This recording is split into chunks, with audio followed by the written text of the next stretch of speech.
Hey everybody, Gigglebot here, and welcome back to another episode of The Homestead, my vanilla single-player Minecraft world. And as you can see, I've been a very busy bot. Look at this here. I built myself my very first custom tree.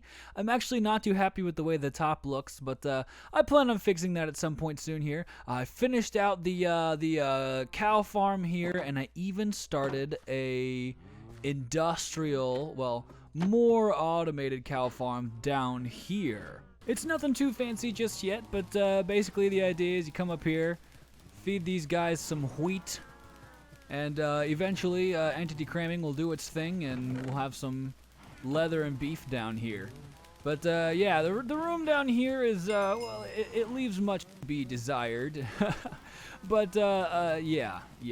I also set up an AFK fish farm right here. I can just stand here, cast my line, and kind of let time do its thing. And I ran this overnight for a couple of nights, and got all kinds of stuff here. Got food for the next few days, got lots of enchanting books here, and that's actually how I got this bow here as well, as I mended a few of these together, kind of, you know, mashed them all together, and got this this pretty sweet little bow right here. I also started up an enchanting spot, and you can see here it's got level 30 enchantments here, so this is really all I need to get started here, but I don't have quite enough levels yet. I'm only at level 20. So I may enchant something this episode, we'll see. But yeah, all of this is down in my basement right here. Coming up right here, there, and then we're in my kitchen. Ba-boom. I plan on eventually making that basement go down into the cow farm, and when I get all of my other efficient underground farms, obviously I'll have access to them other places throughout the town, but you know, this will be one place where you can get to them is down here in my basement. But one thing some of you guys may have noticed in that last clip is that I found some diamonds. That's right, I have a diamond pickaxe and a diamond shovel, and that pickaxe is almost dead actually. But fortunately I have a few more diamonds here that I can use, make myself a new pickaxe if I need to, and actually get it enchanted. But that means that now I can go to the nether and get some glowstone for the ground and some quartz for like experience, so I can start enchanting and things like that. So I am super excited to get started with that. Now, while I'm down here getting my obsidian for my nether portal, I wanted to talk to you guys about Minecon 2019. It looked super awesome. I'm super excited for the nether update and the bees update and all this other cool new stuff that's coming to the game. It's Mojang just surprises me every time with the updates that they put into the game. Like every time they release a new update, I'm like, you know, it can't get better than this. And every time they update it, they prove me wrong. However, you know, we did lose the biome vote. You know, I personally was all interested in the swamp because I'm super excited for those chest boats. But the mountains are going to be super cool. You know, I'm excited to see the new generation of the mountain biome, to see, you know, how it becomes more majestic and things like that. I think that's going to be super cool. But you guys let me know down in the comments, what was your favorite part of Minecon 2019? Was it, you know, the new bees update, the new nether biomes, the piglins look super cool, or was it something to do with like bedrock? Like I saw that there's like all kinds of new capes and character creation features and things like that look super awesome. I personally don't play bedrock myself just because I prefer Java Edition, but for those of you who do play bedrock, that looks like it's going to be a super huge revision. So let me know down in the comments what you guys think. Also, I was a little bit disappointed with the fact that, you know, we don't have chest boats in vanilla anytime soon. But I think I might have found a solution to that, and I'll show you guys that in just a minute. But for now, we have all of the obsidian that we need to build a very rudimentary nether portal, so let's get on that and go to the nether and see what we can find. All right, here we have our frame, folks. And of course, everybody knows that for your first portal, you never put in corners for the obsidian. So I'm just going to light this up, and here we go, folks, into the nether. I'm probably not nearly prepared enough, but oh well, I'll do what I can. All right, we made it into the nether, and as far as nether spawns go, this is, I've definitely seen a lot worse. This is pretty manageable. This is pretty doable. Right off the bat, I see a bunch of quartz. Some quartz over here. Cool stuff.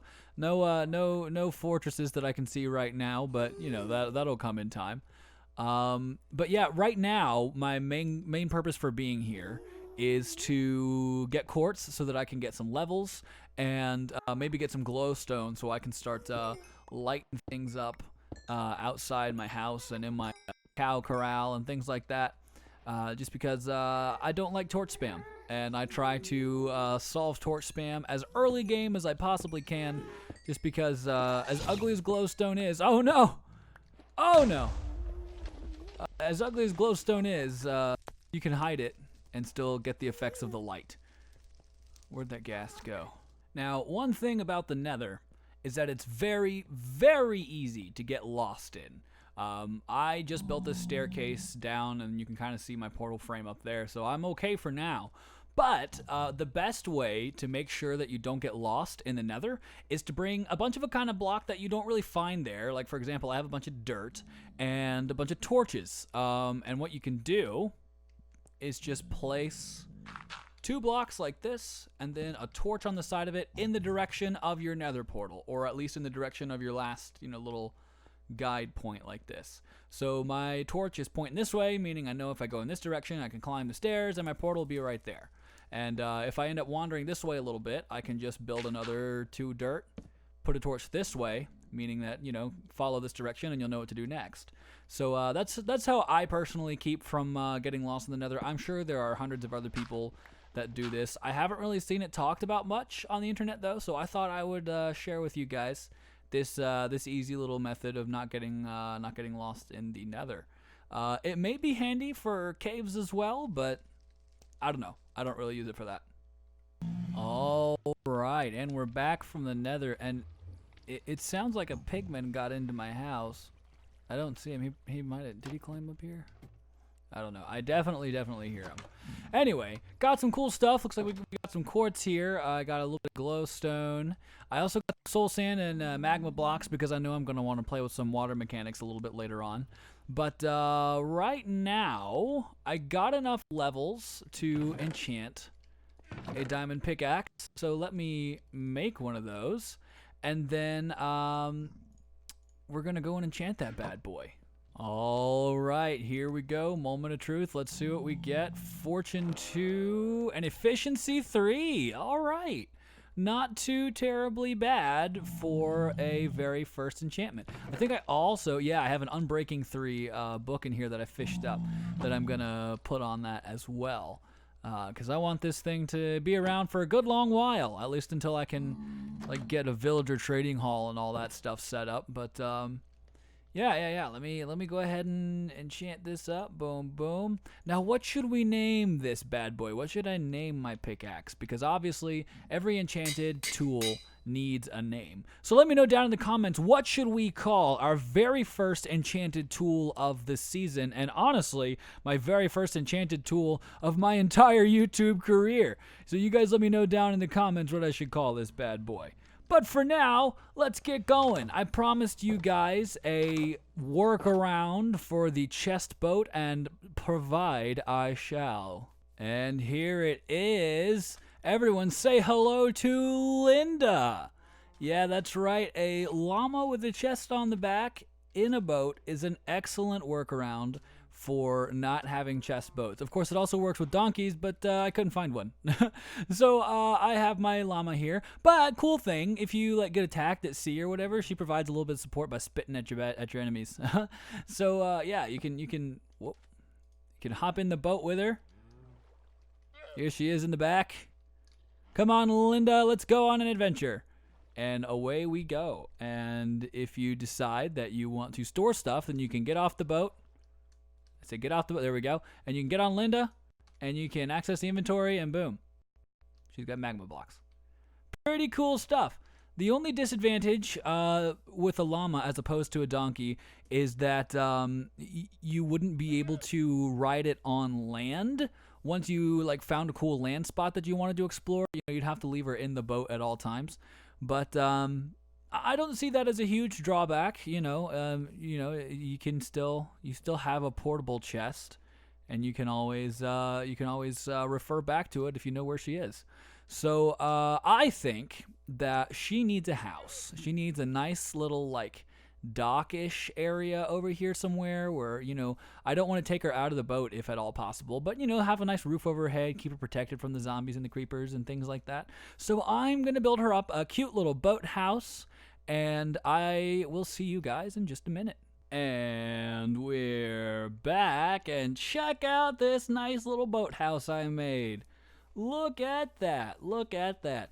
I don't really think it gives a very Western vibe. I mean, kinda a little bit, like a combination of Western and medieval, I think. Truth be told, guys, I'm going to be totally honest with you. I love building. I love building a lot.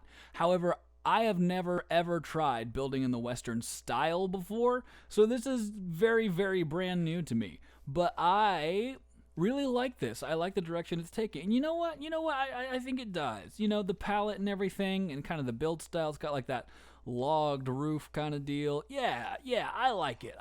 Anyway, we go inside. Then here's Lilinda sitting in her boat, ready to go. She's got a nice house. I like it. This is cool. This is good. So now, all that being said, what do you say we do some adventuring? I have been on this world for nearly a month now, and I really haven't explored much past where we did our treasure chest last episode. So I really think it's high time that we go and explore a bit, see if we can't find some other villagers or something to bring back and start a town with, because it's getting kind of lonely out here.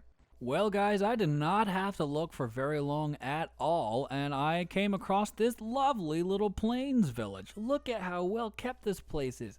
It's got 2 bells. They got a nice stair encased tree over here. Got security guards. This is really lovely. But I thought of a potential problem in that I have bandits very, very, very, very, very close to my house.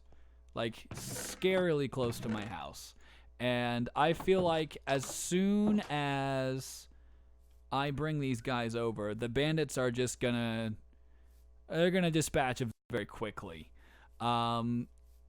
So I think I may have to do something about the bandits and the bandit spawning before I can bring any villagers over. So I don't think getting new residents for my town is a thing that's going to happen today, but I also, I do have to, build them living quarters, and things like that anyway. So, bringing them over right now wouldn't be the best idea, even if I didn't have bandits. But I do. So I think what I'm going to do is go back. Well, I'm going to note the coordinates of this village because it's a very lovely place and they have some nice villagers. But I'm going to note these coordinates down and I'll go and do something about the bandits and build these guys some lovely houses, even nicer than these here. But now we have a plan, we know what to do, and we have a project that we can start on. So let's get started on it. By the way, this village here was not very far away from where I am settled. Like, it's a little bit of a boat ride, but if you've got a chess llama with you like I did, and you're willing to row for not even a whole day, it would still be daylight if you set out in the morning to get here, then you'd be fine. So, if you want to play along with this world, because this is a wonderful seed, I'll leave the seed link, or I'll leave the seed down in the description below, because it is a wonderful place to start. You've automatically got that bandit outpost. You've got a village not too far away. You got lovely dark oak forests and plains and swamps and stuff, like all real close to each other. And there's a cat. Hey, kitty. Hey. But yeah, you've got all this lovely stuff, like super, super close to each other. And I wouldn't be surprised if there was a stronghold not too far away either. But that's a problem for a later episode. Right now, though, I'm going to head on back to town, which needs a name, by the way. Leave me suggestions in the comments for that. But I'm gonna head back to town, start building up some houses, and maybe if we have time, see if I can't do something about those bandits. All right, and we are back on the ranch, and I think I might have come up with a solution to the problems that I was having before.